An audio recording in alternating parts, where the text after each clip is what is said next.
भारतीय मूल की एक महान विभूति सुनीता विलियम्स ने पूरे संसार में एक नया इतिहास रच दिया है। विज्ञान के क्षेत्र में सुनीता विलियम्स एक अमिट छाप छोड़ दी है, जिसका नाम इतिहास में स्वर्ण अक्षरों में लिखा जाएगा। इसे कहते हैं धैर्य की जीत। सुनीता विलियम्स अंतरिक्ष में गई थी तो सिर्फ 8 दिन के लिए, लेकिन किसी तकनीकी खराबी के कारण लगभग 9 महीने उनको वहां पे रहना पड़ा। उनका तन आसमान पर और मन धरती पे था। उनकी वापसी में काफ़ी देरी हुई। धरती पर लाने के लिए संसार भर के वैज्ञानिकों के द्वारा काफ़ी प्रयास किए गए, पर जल्दी लौटना नामुमकिन था। 9 महीने अपने एकमात्र साथी के साथ जहां अंतरिक्ष में रहना आसान नहीं था।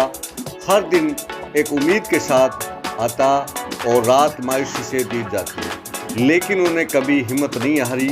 हर पल उन्होंने खुद को मजबूत बनाए रखा, खुद पर काबू रखा, अपनी रिसर्च जारी रखी और अपने लौटने का इंतज़ार किया।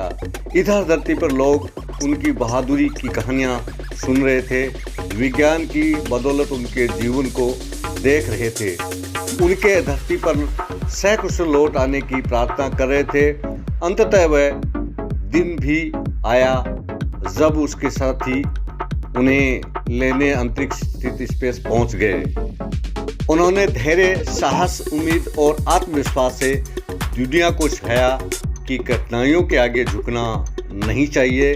हर पल दुविधा से निकलने के रास्ते खोजने चाहिए। सच कहते हैं, अगर मन में दृढ़ निश्चय हो तो कुछ भी असंभव नहीं है।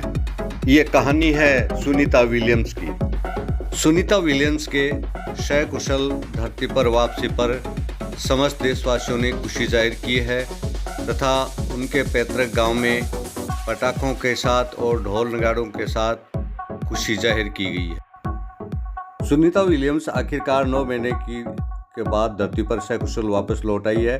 उनके साथ ही अंतरिक्ष यात्री बुच विल्मोर भी उनके साथ वापस आ गए हैं। सुनीता विलियम्स और बुच विल्मोर का 9 महीने अंतरिक्ष में रहना और फिर वापस धरती पर आना एक तरह से विज्ञान का चमत्कार ही है। सुनीता विलियम्स एक अमेरिकी अंतरिक्ष यात्री और पूरे यूएस नेवी ऑफिसर हैं। वह इतिहास की सबसे अनुभवी स्पेस वॉकर में से एक। उन्होंने कुछ दिन नहीं बल्कि महीनों स्पेस में गुजारे हैं और कई स्पेस वॉक भी किए हैं। यहाँ तक कि स्पेस में मैराथन दौड़ भी की है। और 19 सितंबर 1965 को जन्मी सुनीता विलियम्स का कैरियर है नेवी और नासा दोनों में ही प्रेरणादायक रहा है।